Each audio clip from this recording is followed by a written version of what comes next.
আসসালামু আলাইকুম। গতকালকে সারাদিন পাটের কাজ করার পর সন্ধ্যার পর শুরু হয় আমাদের আরেকটি প্রধান কাজ। পাটগুলিকে ধুয়ে আনার পর গুরুত্বপূর্ণ আরও একটি কাজ হচ্ছে এই পাটগুলিকে সুন্দর মতো শুকানোর জন্য নেড়ে দেওয়া। যেহেতু পাটগুলিকে ধুয়ে আনতে আনতে গতকাল আমাদের সন্ধ্যা হয়ে যায়, মাগরিবের পরে আমরা প্ল্যান করেছিলাম এগুলিকে আমরা শুকানোর জন্য নেড়ে দিব। মাগরিবের নামাজের পর যেহেতু এই কাজগুলি আমাদেরকে করতে হবে, অর্থাৎ এই পাটগুলিকে নেড়ে দিতে হবে, তাই আমরা চিন্তা করেছিলাম যে আমরা হালকা নাস্তা করে তারপর আমরা এই কাজগুলি শুরু করব। কারণ হচ্ছে এই কাজগুলি করতে করতে আমাদের অনেক রাত হয়ে যাবে। তো যেই ভাবা সেই কাজ, আমরা চলে এসেছি বাজারে আসার পর আমরা প্ল্যান করেছিলাম যে আমরা এখান থেকে ঝালমুড়ি খেয়ে বা অন্য কোনো কিছু খেয়ে তারপর বাসার দিকে যাব এবং আমাদের যে বাকি কাজগুলি আছে আমরা সেগুলি শেষ করব। তো এখানে আসার পর সবাই বলল যে আমরা ঝালমুড়ি বাড়িতে গিয়ে বানাবো, এখান থেকে সমস্ত কিছু আমরা কিনে নিয়ে যাই। অর্থাৎ ঝালমুড়ি বানানোর জন্য যেসব জিনিস আমাদের দরকার হবে সেইগুলি আমরা এখান থেকে কিনে নিয়ে বাড়িতে গিয়ে বানিয়ে তারপর খাওয়া দাওয়া করে তারপর আমরা পার্টনার যে কাজটা আছে রাত যে কয়টা বাজে সেই পর্যন্ত আমরা এই কাজগুলি করতে পারবো ইনশাআল্লাহ। আমাদের যেহেতু সকাল থেকে নিয়ে সন্ধ্যা পর্যন্ত কাজ করতে হয়, এর পাশাপাশি কোনো দিন রাত হয়ে যায়, যেমন আজকে আমাদের অনেক রাত হয়ে যাবে এই কাজগুলি করতে। এ কারণে হচ্ছে আমরা খাওয়া দাওয়ার দিকে একটু আলাদাভাবে ধ্যান জ্ঞান দিয়ে থাকি।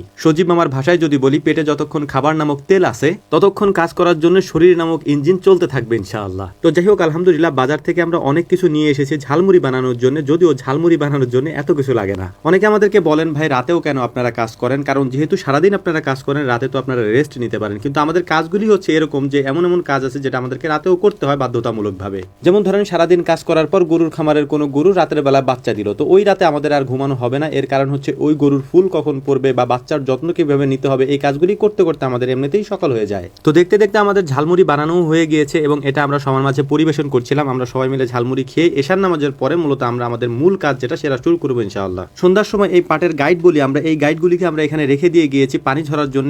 এখান থেকে হালকা পানি ঝরার পর এই পাটগুলিকে খুলে তারপর এখানে সুন্দর করে বাঁশ টানানো থাকে, ওই বাঁশের মধ্যে পাটগুলিকে আমরা নেড়ে দিচ্ছিলাম। যেহেতু আমাদের অনেক পাট আজকে একসাথে উঠেছে, যে কারণে আমরা একটা জায়গায় এগুলিকে নাড়তে পারবো না, বিভিন্ন জায়গায় এই পাটগুলিকে আমাদেরকে নাড়তে হবে। এর পাশাপাশি হচ্ছে যে আমরা বাড়িতেও এটার একটা সিস্টেম করে রেখেছিলাম আগে থেকেই, কারণ বাড়ির মধ্যেও আমরা পাটগুলি নাড়তাম এর আগে থেকেই। তো আলহামদুলিল্লাহ মোটামুটি আমরা অর্ধেক পাট রাস্তার ওখানে নেড়ে দিয়ে এসেছি এবং বাকি যে অর্ধেক আছে সেই অর্ধেক আমরা বাড়ির মধ্যে যে আড় বলি আমরা, এই আড়টা নিয়ে এখানে নেড়ে দিচ্ছিলাম। এখানেও জায়গা হচ্ছিল না, এরপর কিছু পাট আমরা ছাদেও নেড়ে দিচ্ছি। স্বাভাবিকভাবে পাট শুকাতে 1 থেকে 1.5 দিনের মতো সময় লাগে যদি বৃষ্টি না হয় এবং বাতাসের জায়গায় যদি পাটগুলি নাড়া থাকে, তাহলে 1-1.5 দিনের মধ্যে এই পাটগুলি শুকিয়ে যায়। অর্থাৎ রাত্রে যদি আমরা পাটটা নেড়ে দিই, যেমন আমরা আজকে রাত্রে নেড়ে দিয়েছি, যদি বৃষ্টি না হয় তাহলে আগামীকালকে বিকাল পর্যন্ত বা সন্ধ্যা পর্যন্ত এই পাটগুলি সুন্দর মতো শুকিয়ে যাবে এবং এগুলিকে মোড়া বেঁধে তারপর আমরা এখান থেকে নিয়ে আসবো বাড়ির দিকে। ভিডিওর মাঝখানে গুরুত্বপূর্ণ একটা কথা বলে দেই, সেটা হচ্ছে যে আমাদের কাছ থেকে যারা ঘি অর্ডার করেন অথবা কোয়েল পাখি বা যাই অর্ডার করেন না কেন, এগুলি অর্ডার করার জন্য আমাদের একটা নির্দিষ্ট টাইম আছে, রাত 9টা থেকে 10টা, এই টাইমের মধ্যেই কল দিয়েন।